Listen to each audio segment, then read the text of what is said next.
Hey guys, welcome to another episode of Amber Unfiltered. Bitch, I have an appointment at 2 o'clock. It's 1:34 with my therapist. It's virtual though, so I ain't gotta drive. But I wanted to talk to y'all about this ghetto ass, ratchet ass show called Black Rabbit, starring Jason Bateman and Jude Law. But before I do that, don't forget to like, comment, and subscribe. Also, if you want to cash at me at Amber Unfiltered Show, that'd be greatly appreciated. Bitch, I'm on a motherfucking roll. I have a list in my notes section on my phone of video topics. I have so much tea to spill with y'all, or just so much to catch up on. But a lot of people have been shitting on this show, and I know I called it a ghetto ass, ratchet ass show. I was just doing that for comedic effect. I actually really fuck with this show. The acting, the fucking writing, the directing, the production, everything is good on this show. Like, I think it's well cast. I think it's well acted. I think the storytelling is beautiful. I think visually it's gorgeous. It has some really nice beats in it. I love how in the opening credits they have different symbols that'll tell you kind of indicators as to what's going to happen in the episode, similar to Ozark. I feel like Jason Bateman, he's one of my favorite creatives that like started out acting and does like the writing, the directing, the producing. I think he's really mastered it, and he's really soaked up everything that he's learned during his time as an actor. I had no fucking clue this man has been acting since like the 80s. I was like, bitch, I lived under a rock, but it doesn't surprise me because a lot of actors will be acting for like 20, 30 years and then they get their big break and you're like, oh shit, they've been in everything. But I think he started out as like a teen actor or like a child actor. Yeah, I think he started like in his teenage years.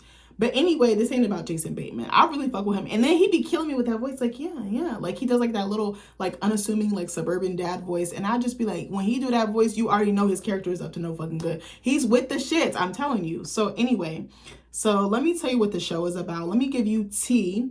So it's called Black Rabbit. It's on Netflix. It's a limited series. I think there was it like 10 episodes, something like this? When I tell you, at first I was like, I don't know about this show. Then, bitch, I got hooked. Okay, I'm about to tell y'all some tea. I'm about to snitch on my dad real quick. Shout out to you, Dad. I love you, but I'm about to snitch. So my dad, he is a TV connoisseur. He's where I get my TV watching and my movie habits from. That's why I'm a cinephile. That's why I'm a snob, okay? When it comes to art, especially visual art. So he had told me about this show. I had actually known about it for like a good year. I had read about it like last year on like Variety or something. I was like, I can't wait for this show because I was like, I love me some Jason Bateman. Like, I will eat whatever he's serving because he just is that guy. So my dad was like, you gotta watch it. He kept being on my ass about watching it. We were just so busy with other stuff like vacation, work, all this stuff, family stuff. So I was like, all right, fine, I'm gonna sit down and watch it. My dad had kept asking me, bro, I lied to my dad. I told a little white lie. I told him I wasn't watching it. Bitch, I was binging the fuck out of it. I was like, I'm not gonna tell him until I'm done watching because this man always be ruining the show for me.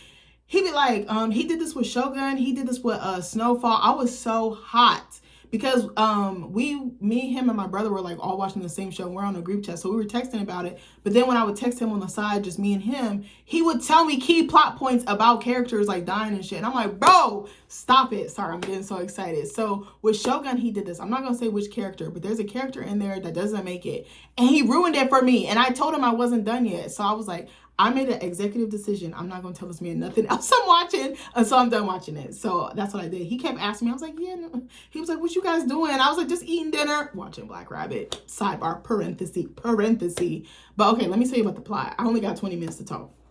So it stars, let me just say it. A rising star restaurateur, played by Jude Law, is pulled into the criminal underworld when his debt-ridden brother, played by Jason Bateman, returns to town. The series explores the brothers' complex relationship and the dangers that threaten the restaurant. Let me give you the cast. Hold on. The cast was fire. I think everybody acted the fuck out of their parts. We have Jason Bateman as Vince Friedkin, Jude Law as Jake Friedkin, John Ailes, Jules Zablonsky, his character was raggedy as fuck. Cleopatra Coleman as Estelle. Abby Lee as Anna. Anna got dogged. I was so pissed. Her storyline made me so fucking mad, bitch. I'm sorry, this is gonna be spoilers, so if you plan on watching the show, come back and let me know what you think. They have a really phenomenal cast. Sope Dirasu plays Wes. Amaka Okafor plays Roxy. I mean, this cast was from heaven, okay? There are so many other incredible actors. But anyway, so I wanted to talk about this show because I really enjoyed it. A lot of people hated it. A lot of people shit on it. I looked up reviews on Reddit. I looked and read reviews from different sources online. A lot of people hated it. I actually really loved it.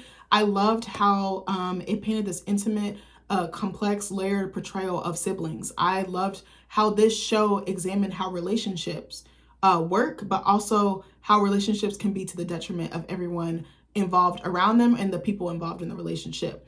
So Jake and Vince are kind of on the outs because, oh my God, I forgot his name. Hold on. Let me make sure I get the names right. So Vince is played by Jason Bateman. Like I said, Vince is a recovering addict. He is no good. He always is with the shits. He's always in like the street life. He has like ties to the mob. He does like money laundering. He's like doing drugs. He's running with the rough crowd. And so they opened this restaurant together. They were in a band, and then they opened this nice like upscale restaurant in New York, like upstate New York or whatever. And they kind of fall apart. Their relationship is very toxic. Like, it's very volatile. Like, when they're good, they're good. When they're bad, they're in the fucking shitter. Like, just some of the stuff, like, okay, let me give you an example. So Vince blows back into town after being AWOL. He also has a child that he abandoned. There was this funny ass scene where his daughter's a tattoo artist, and he was like, tattoo me, because he kept blowing her off, kept abandoning her, kept leaving her high and dry, and he wouldn't tell her. And every time he would come back into town, he would promise to stay only to leave. He was like, tattoo whatever you want. Bitch, I never laughed so hard in my life. She tattooed "See You Soon" on this man's neck. When I tell you I was wheezing, I had to rewind it. I had to like pause to laugh for 10 minutes because I was like, that is very indicative of his behavior. See you soon. He's only there when it benefits him. He's only around when it benefits him. So he blows back into town. He owes like $240K or $250K to these gangsters that have ties to their family. This old school gangster, mind you, but it's his son trying to climb the ranks with one of his like lackeys or whatever. Bro, he comes into town. They're supposed to be selling their parents' house for profit, but really the profit isn't going to be that much. He does like these backdoor deals, and he doesn't make sure all his ducks are in a row. So he puts the house up for collateral to help pay off this debt. Well, basically, the guy selling the house, trying to help them sell the house, says you're not going to make a return on your investment. Like, you might as well just sell it for the low and be on with your life. So he gets chased by these fucking gangsters. This man like weasels his way. It was so funny. There was a scene where he was being chased, and he was in an elevator, and it looked like the elevator was going to close. No, it got open, and he got his ass kicked. They fucking cut off this man's finger. Like, it's just so, like, the stakes are just so high in this show. That's what I really love. But I really love how these two brothers, it's like they're addicted to each other. Like, Jason Bateman's character is an addict, but his brother is addicted to him. He can't leave him alone. He can't put him down. Every time he says he's done, he just keeps getting sucked into his brother's shit, his bullshit. And everyone around them is affected. Like, there's a character, oh my God, I loved her. She's played by Abby Lee. Her name is Anna. So she worked in the restaurant. She was a bartender. And one of, I don't know if he was like an investor or like a celebrity client or something, like a celebrity diner. I forget how they knew him, but his name is Jules.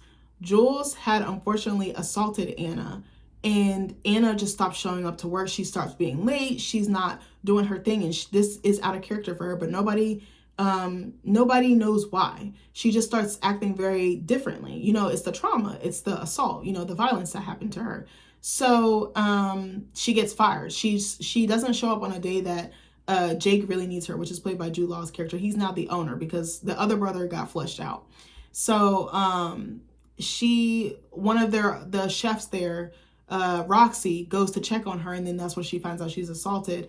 Then Roxy takes this to Jake, and he's just like, oh, is she okay? Like, he doesn't really do anything about it. And it's been well documented that there's assaults happening by this guy. He like will drug people while they're out. Sorry, my ass is starting to hurt. He will drug people while they're out, like, you know, at the restaurant, and then take advantage of them.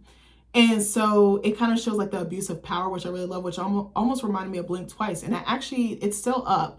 Eater, which is like a magazine that like captures dining and different, like, you know, the dining scene, the eating scene, the hospitality scene. This show is actually based on a restaurant in New York. I think it's called something, the roasted pig or something like that. I can't remember. Actually, let me look it up. Let me not tell you. Let me see. What restaurant is Black Rabbit based on? Was it the roasted pig? Come on. I'm trying to see what the spotted pig. I'm sorry, spotted pig. So there was a history of this happening at this restaurant as well in real life. It's now closed, but it was in New York, and they took from that. But this, what was I gonna say? So it's been documented that abuse is going on. There's a whole, oh, I'm sorry, that's what I was gonna say. There's a whole profile on Eater talking about this restaurant basically having I think the staff wasn't being paid. The owners were, or the management was super abusive, super toxic. Women were being assaulted and nothing was being done about it. And then they just closed. They just went in the hole financially. Like they were in the red. So I think they drew inspiration from that. But so there's, it's so hard to explain. Basically, Anna is collateral because the brothers are doing fuck shit on the side and she loses her life as a result of that. That's what I'm saying. Like there's so much happening around the brothers, to the brothers, but also to the people that they work with. And their staff, they were very close. They're like a dysfunctional family. A family, but dysfunctional nonetheless. I mean, even Jake, he's such a dick. Like Vince knows he's an asshole, but it's like he tries not to lean into it. He's just like, I'm here for a good time, not a long time. That's what his daughter should have tattooed on his ass. But then Jake, he looks good on the outside. He carries himself very well, you know, professional, you know, dressed in a suit, has like a Rolex, like the package looks good, but the interior is fucked up. Like he's just as disturbed and broken as his brother, but he tries to act like he's not. And he's also in the hole. He's also laundering money from the restaurant. He's supposed to be opening a separate restaurant. He also is sleeping with one of his investors slash best friend's girlfriend, long-term girlfriend at that. They break off, have an affair. She dumps the guy. There was a scene, it was so beautiful. Estelle and Wes, there was a scene between them. They're a couple. Wes is the investor slash best friend of Jake. He's also good friends with Vince. Like he helped them open the restaurant. He was there since day one. He's become a celebrity. He's like a musician. He does different arts. He's rich. He brings in celebrity clientele. He's kind of an asshole, but then you see he has more layers to him. And that's what I love about his character because I really fucking hated his guts. I was like, he's a dick. He's using Estelle as like a trophy. She's like the pretty quiet girlfriend, you know, dripped in designer, whatever the case may be. But he finds out from Roxy that Estelle and Jake are fucking around. So he makes a backdoor deal with Roxy to buy the restaurant out from under Jake. Again, there's so many, because of this toxic relationship between the brothers, it trickles down to everyone else around them in their circle. So Estelle basically is about to tell Wes, she's packed up, she's got a suitcase. She's like, I'm about to leave. I was dealing with someone else. And he's like, oh, so you were fucking him, because he didn't believe Roxy at first and he wasn't going to do the deal with her. But then he went behind her back and actually did it. So then Wes breaks down and he's like, I'm sorry, I didn't make myself small enough for you.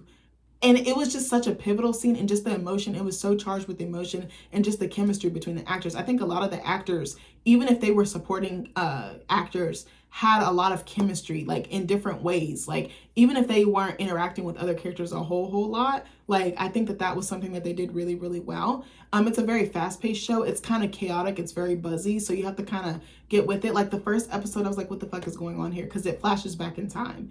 And it basically shows that a heist happens at the restaurant and it goes wrong and someone gets shot as a result. And the someone that gets shot is Wes. So then we go back in time to see what led up to this. And it's really because of Vince and Jake. I love the setting. I love how they have like the kind of like lofty, upscale, like brownstone type of style. I love the costuming. I love how Jason Bateman is costumed in this. He looks like a hobo for real. Like he's got long, unkempt, like greasy hair. He's got this like shaggy, like unkempt beard. It almost looks like a forest that's just run wild. And I like the contrast with Jude Law's character. He's like in suits, he's like in Armani, he's driving like a Jaguar, he's got like an expensive watch that's like, it looks real, but it's a fake, like it's a whole thing. But then you hear some trauma.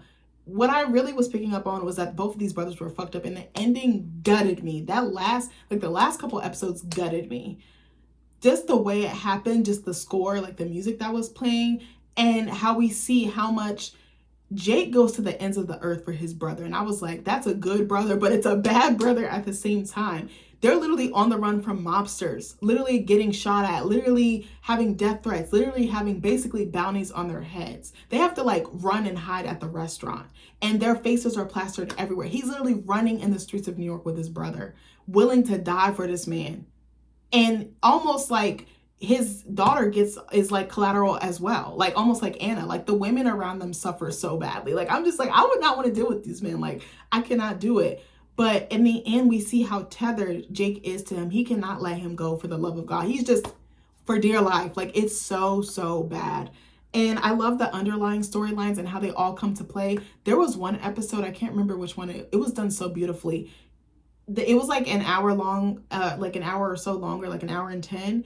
And it showcased each character, but within the same episode. Instead of giving them their own standalone episode, it gave them their own standalone arc. And I thought that was such a genius creative choice, because then they all overlapped and they started to blend and started to fit that bigger puzzle, and we started to get more of the backstory. I don't know, there's so much more I could say about this show. I love Estelle's styling. I think she's gorgeous. The actress who plays her, she's got like this red hair. She kind of gives like Rosie Perez, Mary Jane tease, like, but mixed black girl. I love her dress. You know, it's funny, and I also love how she thought she was going to run away and have this affair, and then she realizes Jake is worse for her than she thought, and she realizes that the grass isn't greener on the other side, that the grass is fucking Dookie Brown, bitch. Like, and then she suffers a loss, and in the time of her suffering the loss, she sees that Jake is still attached and addicted to his brother. Actually, one of the who was it? Oh, I loved his character. Oh, what was Roxy, the guy that helped Roxy? He was like the assistant chef. I don't remember what his name was. It doesn't have it. It just says Black Rabbit. But was it? I can't remember what his name was in the show. But he looked like he was like maybe Dominican or Puerto Rican. But him and Roxy were really close. And he even suffers a casualty because of Jake and Vince's addictions. But he said at the beginning of the show, he was like, Jake is very addicted to Vince, and he cannot put him down. It's like his brother is his own personal supply. And I just love how they talk about relationship in this show. Junior pissed me off so bad. Junior was like the mob boss's son who was always after Vince's ass to get the debt paid. And it's interesting how the arcs between him and Vince bleed over into Jake, but also how Junior and Vince are actually similar, but they're in different vessels and they go about things differently. Junior makes a decision that basically costs him in the end, and it's his own ego, it's his own rage, and I have to get the final say, I have to get my lick back. I loved that, how like rage and anger can drive us to do things we wouldn't normally do. And it's like you keep pushing and pushing and pushing and pushing until the dam has no choice but to fucking break and collapse. I thought that they did a really beautiful job with that. I love how they talk about money and power, how those things can basically sweep shit under the rug, because Jules was one that was kind of doing that. Even Jake to an extent, you know, even Wes to a certain extent. But Wes, he kind of grew on me. I don't know. I actually love Babbitt was Junior's like right-hand man.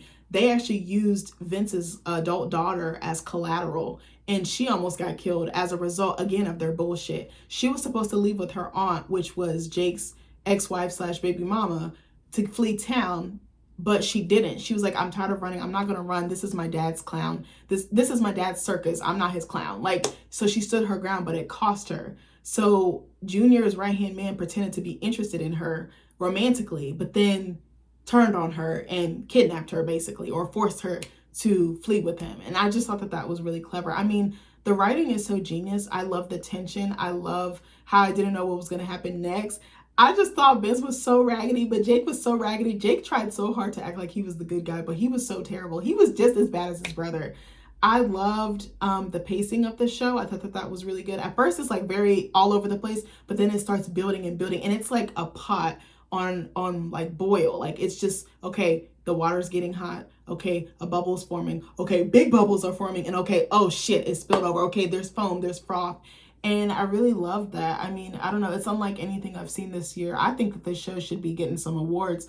I don't understand the hate behind it. I don't know. I'm not super familiar with Jude Law as an actor. I've seen him in a couple of things. There was a movie I watched him. I think it was called like The Nest or something that was really good on Netflix. He was really good in that. And I actually read an interview of his in like GQ or something. I can't remember what article it was. And it made me feel like I knew him more. It seems like he's really committed to the work, almost like a Charlie Hunnam. Like, they're doing it because they purely enjoy it and they purely enjoy storytelling. I also love the fact that they had Laura Linney from Ozark directing some episodes. If you don't remember, she was the mom in Ozark. She is a phenomenal actress. That lady can fucking act down. And her episodes were really, she directed so well. Like, she had a certain signature. Jason Bateman also directed some episodes. I mean, this was such a well put together show. You can tell it was really intentional. I think I read something about how they built the restaurant actually out from a actual restaurant, and they kind of built the ground up from that. And I don't know, you could just tell a lot of creativity, a lot of time went into this, a lot of money went into this, a lot of intention. And they were talking about how they cast, I think I read an interview about how they cast Jason Bateman and Jude Law.